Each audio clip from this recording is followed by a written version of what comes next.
Hello all and welcome to my channel. Today we're gonna talk about another spirit that falls under the hierarchy and the influence of the Grand Duke Smampusek. This spirit is called Katzapeskho, and he embodies the principle that all things, no matter how firmly established, contain within them the flaw that enables them to eventual unraveling. His force is not that of external destruction, but the intrinsic instability within every structure, degree, and perception. Now, right off the bat, this spirit can work perfectly well with bloyosh. As we said before, bloyosh can be expanded and rendered in Hebrew as belui yod shasa, meaning he who tears apart the yod and decays. So, given this, what Katzapeskho can do,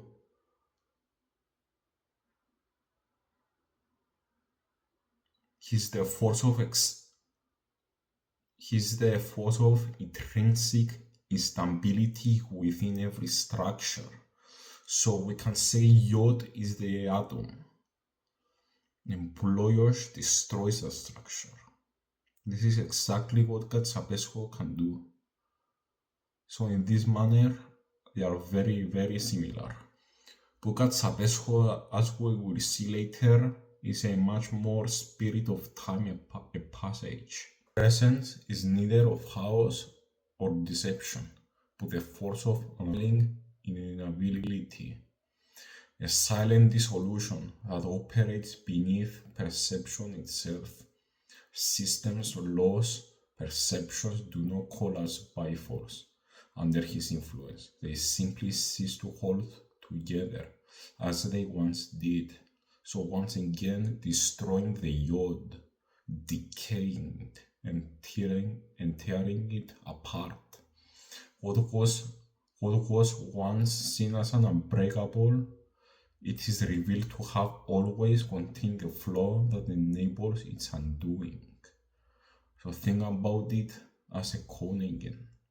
The cone spews forth the creation, coming back into the singularity. Now, as for etymology, Kzshhtzpsxo is derived from Gadza, meaning end or boundary, but in an unstable, fleeting sense, more akin to ending, that is not final, a termination that lingers in the end before dissolution.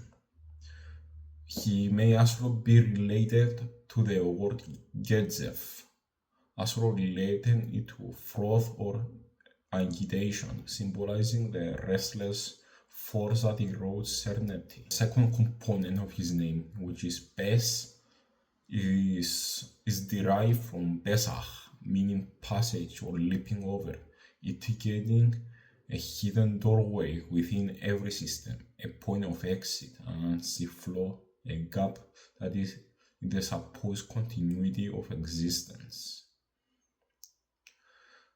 Now the third, the final component of his name is Ho, meaning dimmed or faded, which is derived from the word kahu, representing the quiet erasure of reality itself.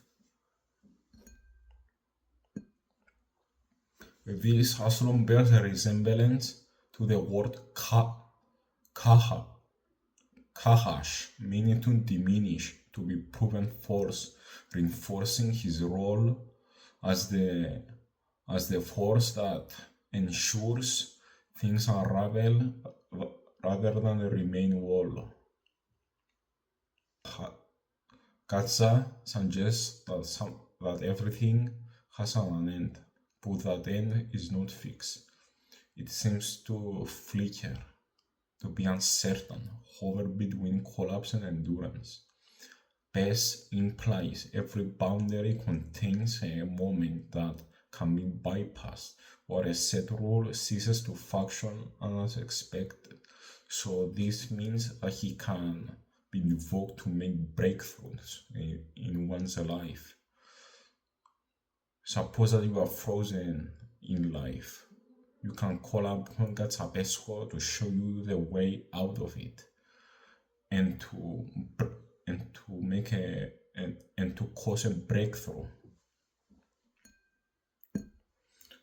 Ho ensures that once unraveling begins, it does not stop violently, but simply fades out, making what was once permanent, indistinct, and insubstantial. His name encodes impermanence within the permanent, embedding the principle that nothing holds together indefinitely. Principle of Katzapeskho. The Katzapeskho does not destroy or attack. Rather, he ensures that no system, no truth, no reality is ever absolute. He does not need to act directly. This is another parallel to Bloyosh. As we said before in the Bloyosh video, Bloyosh is not the force, the punch that once the impact is made, the result will happen. But he is in fact the impact itself, the aftermath of the impact. The force that once the impact is made, the structure begins to fall. In this manner, Katzapeskho is nearly identical to Bloyosh. Now his influence in reality, he can be called to for time bending. This is a reflection of the Pesach in his name, which means passage. As in the passage of time, he does not erase moments, but rather stretches them and folds them, creating a certainty in a sequence of imperception. His flickering presence does not conceal, but ensure that something is never truly noticed, slipping between awareness and oblivion. So the Pesach part is also reminiscent between a passage of birth and life and death. We call for certainty and done, decision, perception, memories under his influence cease to be definite, unraveling at the edges. In essence, his power ensures that nothing is truly bound, that all systems, no matter how intricate, contain a space of instability, a hidden exit, a silent divergence that allows them for unraveling. Now, Katzapeskho does not take a stable form, but his essence is of perpetual divergence. His manifestation is a paradox. At times, he appears as the hooded figure who seems to be frozen in time, vibrating at the threshold of existence. At some other times, a shifting, pulsating void, a black orb, flickering between presence and absence. And in my rituals, when I called him, I was doing theology with him. I had literally shown him as that, as once a wooden figure, then that is vibrating, and between vibrations he takes that form of a black orb that flickers between presence and abstinence. It's a real powerful spirit. Now Katzapeskho can be called for curses. To be marked by him is not to suffer destruction, but instead dissolution. A person afflicted by his force does not experience active ruin, but rather their certainty fades. Things were once definite become assured, fluid, and unknowable. Hands slip through their grasp, not through opposition, but through the simple unraveling of their intended path. The power, influence, and presence erode, not through force, but by the silent failure of coherence. So you see what he can do. he can dissolve the mind.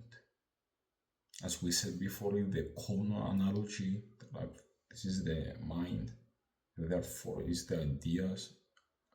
He can make it more simple. He can make them collapse into itself. His curse is not to break, but to loosen, to stretch, to erase at the edges of until what was once inevitable simply ceases to hold meaning. His role within the cosmic order. Katzapeskho does not belong to house nor structured law. He is the silent flaw within the structure itself. He is not an agent of destruction, rebellion, or deception like Belial, but rather he is the whisper of divergence that exists in all things. Notice that no system is absolute, that Kzshhtzpsxo law contains an unnoticed divergence. He ensured that what was thought to be eternal still carries the condition of its unraveling. He does not oppose order, he merely makes order incapable of holding itself together. So essentially, he is a spirit of chaos. Those who call on Katzapeskho do not destroy barriers. They step through them as they thought they were never all. They do not challenge laws. They find a point which is the laws are not truly applied. To work with Katzapeskho is to understand that no commandment is beyond reinterpretation. No seal is without an unnoticed crack, and no degree is ever beyond silent revision. To invoke him is not to break rules, but to render them as non-applicable. His force ensures that what was once never truly fixed to begin with. Now, as a final understanding, Katzapeskho does not unmake reality. He simply reveals the flaw that was already there. He does not force things apart. He ensured that they were never truly all. His function is not of deception or rebellion or of destruction. His function is inevitability, the reality that nothing, no law, no truth, no existence can hold itself together. But as an invader force, as if you deploy him to a spell, to a person, to a company, let's per se, and they have a set structure. He can be called to destroy the structure, destroy that